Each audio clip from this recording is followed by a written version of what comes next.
Quand le roi Salomon utilise le terme « sous le soleil » dans le livre de l'Ecclésiaste, il parle d'une vie sans Dieu.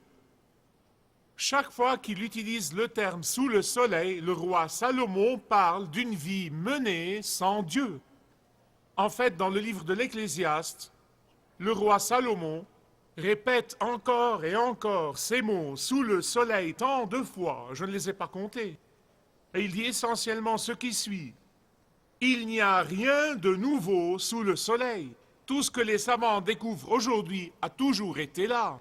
Il y a la monotonie et il y a l'ennui sous le soleil. Il dit que la vie est vraiment vide sous le soleil. Il dit que la vie est vraiment vaine quand elle est vécue sous le soleil. Car sous le soleil, dans la Bible, comme je vous l'ai déjà dit, est un euphémisme pour une vie qui est totalement menée sans Dieu. Mais une vie menée avec Dieu et en communion avec Dieu et sous l'autorité de Dieu, c'est une vie menée au-dessus du soleil.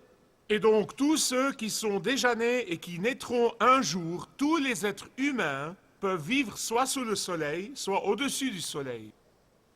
Tous les êtres humains qui sont déjà nés et qui naîtront un jour, tous ces êtres humains éprouveront soit la vanité et le vide, ils éprouveront l'ennui dans leur vie parce qu'ils l'amènent sans Dieu sous le soleil. Soit ils éprouveront l'épanouissement et la joie et la vie excitante parce qu'ils l'amènent au-dessus du soleil avec Dieu. Le livre de l'Ecclésiaste est vraiment génial parce qu'il met toutes les choses ensemble. Pensez à la personne moyenne et au foyer moyen dans ce pays ou dans n'importe quel pays. Et pensez juste à cet individu qui se réveille tôt le matin pour prendre sa douche avant tous les membres de sa famille et se préparer à aller au travail et prendre la route et fuir l'embouteillage pour arriver au travail à l'heure. Puis il travaille et il travaille dur toute la journée, puis reprend la route et fuit l'embouteillage sur le chemin du retour pour rentrer à la maison et manger et s'installer et regarder la télé ou faire quoi que ce soit, puis aller se coucher tôt pour se lever tôt le matin d'après et prendre sa douche avant tous les autres membres de la famille et fuir l'embouteillage, et le train-train de la vie continue à cette allure-là. Et Salomon dit que c'est la vie sous le soleil. C'est exactement ce dont il s'agit dans la vie sous le soleil. Comme beaucoup d'entre vous le savent, avant l'Église des Apôtres, j'ai eu le privilège d'être dans un autre ministère où j'ai beaucoup voyagé, mais je n'ai jamais aimé le voyage. J'ai trop voyagé, ma femme dirait probablement beaucoup trop. Je ne suis pas touriste par nature. Je n'aime pas faire du tourisme. Je rends grâce à Dieu pour ceux qui l'aiment, que Dieu vous bénisse. Mais personnellement, je ne suis ni touriste ni vacancier. J'ai visité l'Inde plusieurs fois, mais je n'ai jamais vu le Taj Mahal. J'ai visité différentes parties du monde, mais je n'ai jamais fait du tourisme durant mes visites. Je n'ai jamais vu les choses que les gens voyagent à l'étranger pour voir. Et la vérité, c'est que je n'avais même pas vu, vous savez, tous les trucs égyptiens que les gens vont voir, jusqu'au jour où j'ai dû y aller avec quelques amis d'Atlanta. Et j'étais quasiment forcé à les voir. Moi, j'aime observer les gens, je les écoute avec soin, je les regarde avec soin, et je les entends parler dans les halls d'hôtels et dans les halls d'aéroports et dans les avions, et je les entends parler de comment ils vont d'un lieu ou d'une place exotique à l'autre, à la poursuite de quelque chose qu'ils n'arrivent pas à trouver.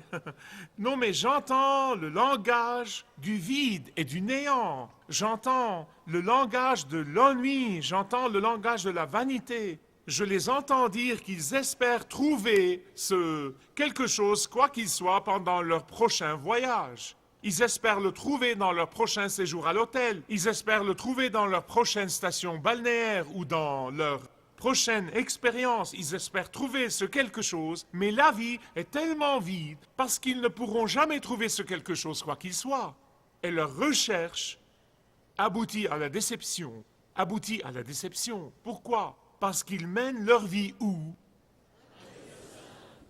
Je pense toujours à l'histoire du groupe de touristes qui visitaient l'Italie.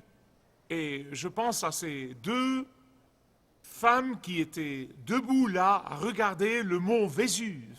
Et elles regardaient les laves crachées, les laves chaudes, rouges, vomies. Et l'une a regardé l'autre et lui a dit « Regarde-moi ça, ça ressemble à l'enfer ». Et deux types italiens qui étaient là se sont regardés et l'un a dit à l'autre « Mince alors !» Il a dit « Ces Américains ont été partout !»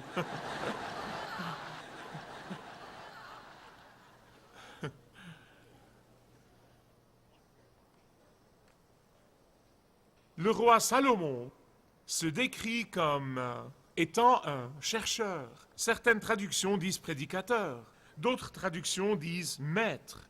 Mais pour être plus précis, cela veut dire chercheur. C'est quelqu'un qui fait une recherche. Je pense que c'est ce que fait le maître ou le prédicateur. Puis après, il revient présenter ses conclusions. Donc il était un chercheur, il était quelqu'un qui a fait une recherche, puis il nous a donné ses conclusions. Et il commence ainsi le livre de l'Ecclésiaste avec la conclusion à laquelle il est arrivé à la fin de sa recherche. Il commence avec la conclusion extraordinaire, bien qu'elle ne le soit pas pour la pensée hébraïque. Certaines de vos traductions commencent par dire « vanité des vanités, tout est vanité ». À nouveau, ce n'est pas une traduction précise, c'est un vieux mot anglais. Et ce n'est pas comme votre miroir de courtoisie ou comme ce que vous avez éprouvé ce matin en vous regardant pendant plusieurs heures dans le miroir pour vous admirer. C'est le vide, la futilité, c'est l'insignifiance. Pour être plus graphique, c'est comme une vapeur. Vous savez comment les enfants font des bulles, et la bulle sort, et puis elle grandit, et grandit, puis elle s'en va. C'est littéralement ce que cela veut dire, l'insignifiance. Et l'insignifiance est la conclusion à laquelle la recherche de Salomon a abouti en ce qui concerne la vie qui est menée où? Et Salomon dit qu'il n'y a pas une chose, qu'il n'y a pas un plaisir, qu'il n'y a pas une relation, qu'il n'y a rien qui ait une valeur durable. Il n'a rien trouvé qui puisse amener le vrai contentement et la satisfaction dans la vie. Rien. Le grand romancier Léon Tolstoï, quand il était quadragénaire, il était riche et il était en bonne santé et il était célèbre et il était un mari heureux. Et il a déclaré que ces plaisirs de la vie ne lui ont donné aucune raison pour louer Dieu ou pour un épanouissement durable. En fait, c'est ce qu'il a écrit. Écoutez avec soin ce qu'il a écrit. Il dit « Une condition étrange de torpeur mentale commence à s'imposer à moi. Les mêmes questions se présentent continuellement à moi. Pourquoi? Et qu'y a-t-il après? Ma vie en est arrivée à un status quo. Je peux respirer, je peux manger, je peux boire, je peux dormir. En fait, je ne peux pas arrêter toutes ces choses. Mais il n'y a pas vraiment de vie réelle en moi. La vie n'a aucun sens pour moi. Pourquoi? Parce qu'il menait sa vie où? Certains pensent qu'il a écrit le livre de l'Ecclésiaste quand il était vieux et amer, mais je suis convaincu que ce n'était pas le cas.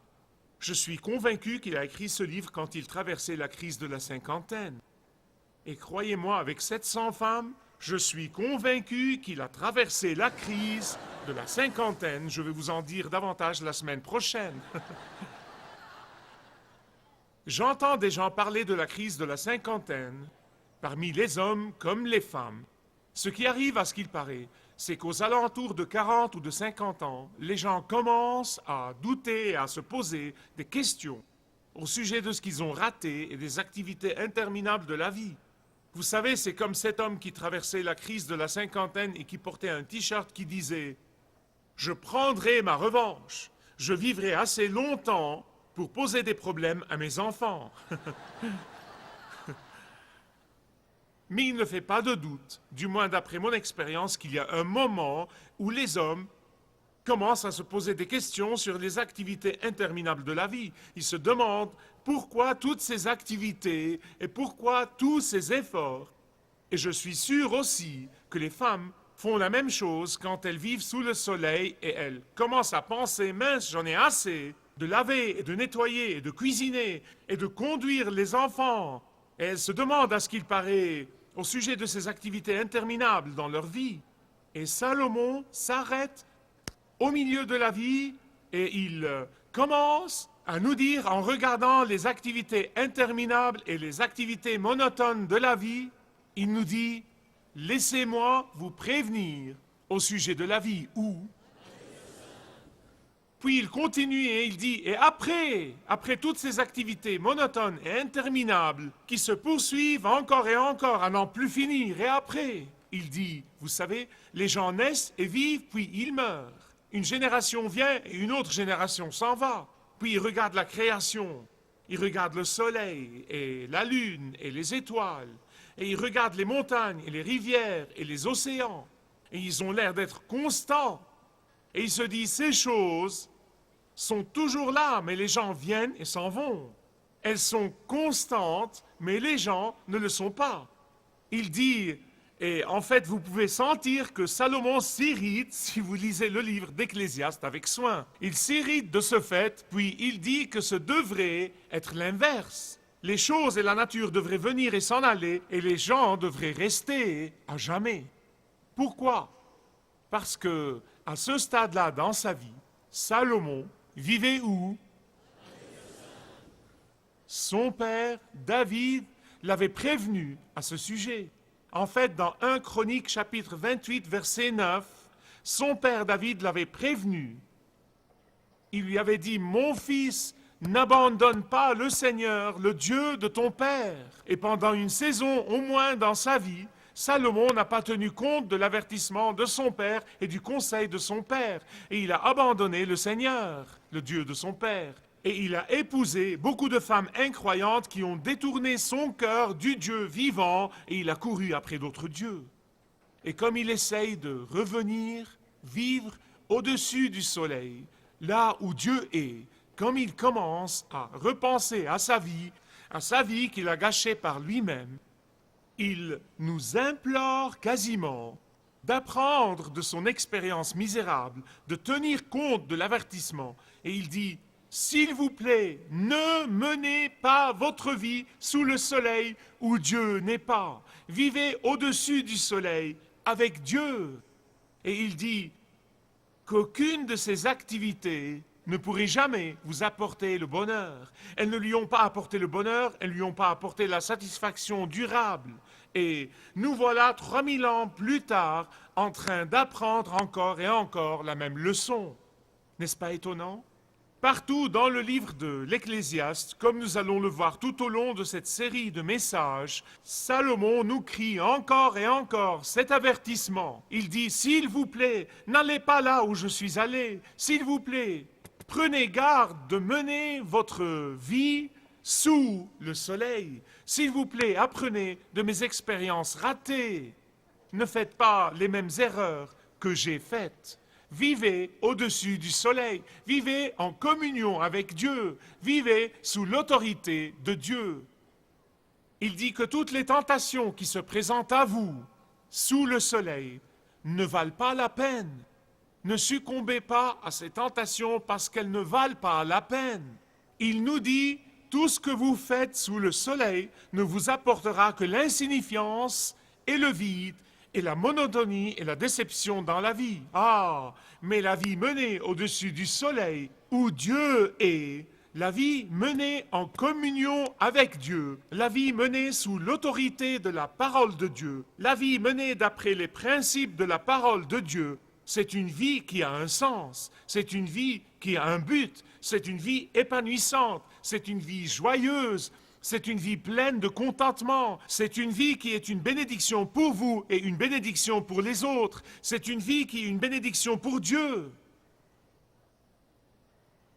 Qu'est-ce qu'il y a donc sous le soleil? Il dit le vide, la monotonie, l'insignifiance et le manque d'épanouissement. Comment et pourquoi? Il dit en fait que l'œil ne se rassasie pas de voir. Il veut voir encore et encore et encore, et plus vous voyez, plus vous voulez voir. Et il n'y a pas de limite à ce que vous voulez entendre. Et vous entendez encore et encore, et vous voulez entendre encore. Ne pensez-vous pas que la communauté du marketing ait lu le livre de l'Ecclésiaste? Je suis convaincu qu'ils l'ont lu.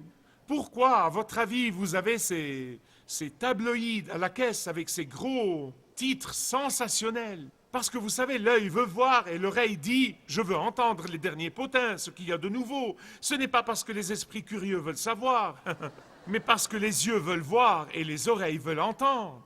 Et donc, ils vous font sauter d'une chose à l'autre, des citrouilles de Halloween aux dindes du Thanksgiving, et ils sautent maintenant du Thanksgiving aux courses de Noël, aux fleurs de la Saint-Valentin, aux œufs de Pâques, aux soldes saisonnières, aux soldes du 4 juillet, aux soldes de la rentrée des classes, et ça continue à n'en plus finir, et ils font la même chose l'année d'après.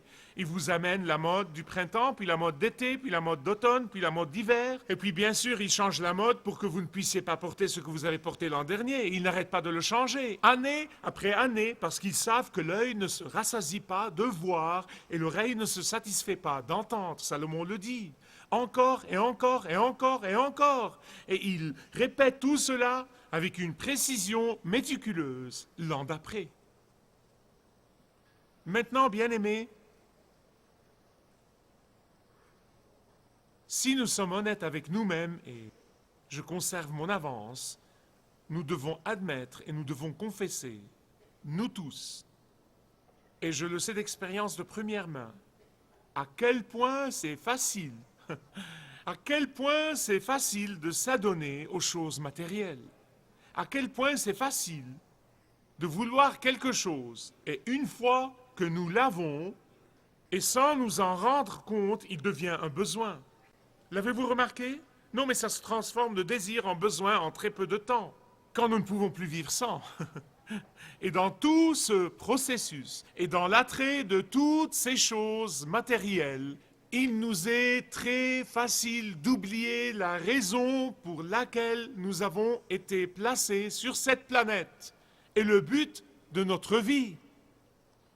Regardez le verset 18. Vous savez, quand j'étais petit garçon, j'ai mémorisé le verset 18. Donc, les enfants, allez-y, mémorisez-le. Moi, je l'ai mémorisé pour une bonne raison, car j'utilisais ce texte chaque fois que mes parents voulaient que je fasse mes devoirs.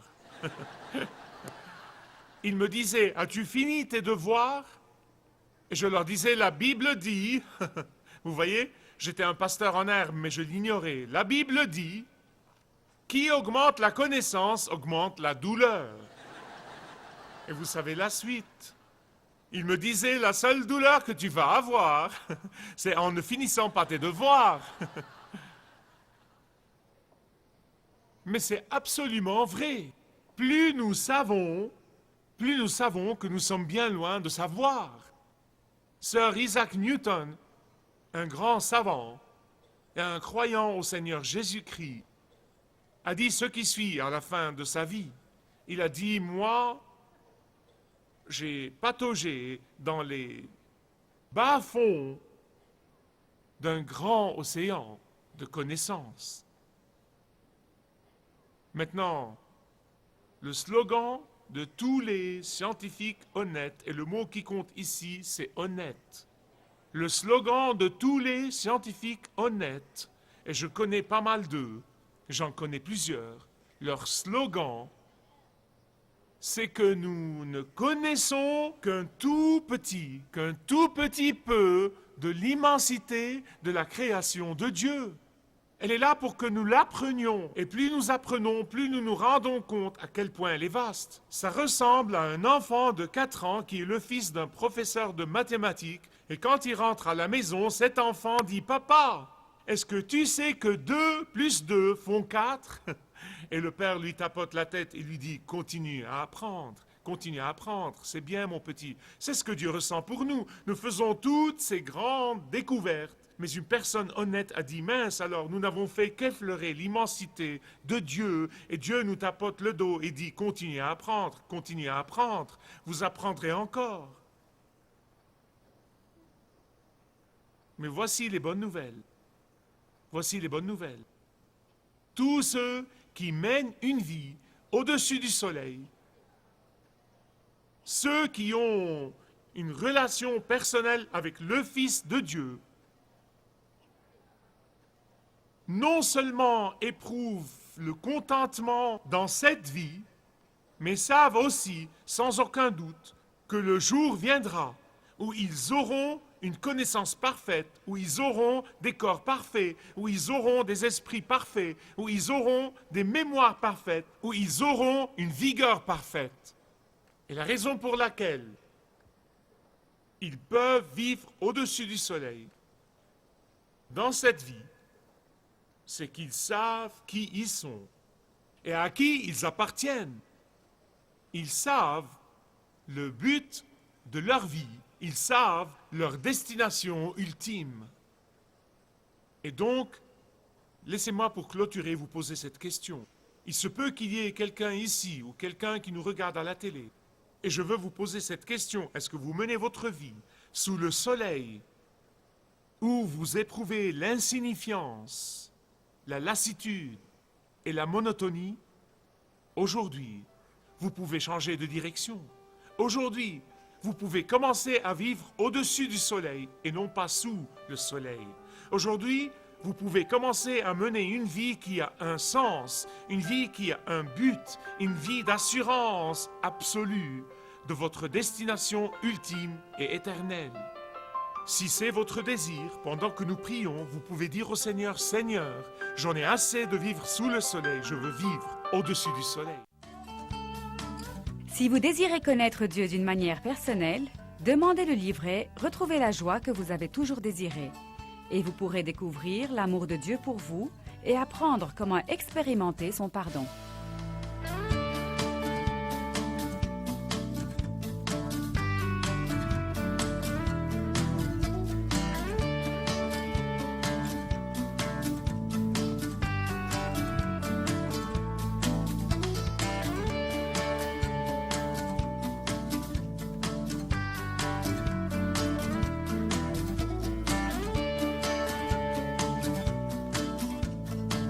Si vous avez une relation personnelle avec Dieu et vous êtes intéressé à marcher plus intimement avec lui, demandez le livret « 7 pas sur le chemin de la foi » qui vous guidera dans une relation plus profonde avec votre Père Céleste. Demandez votre livret gratuit.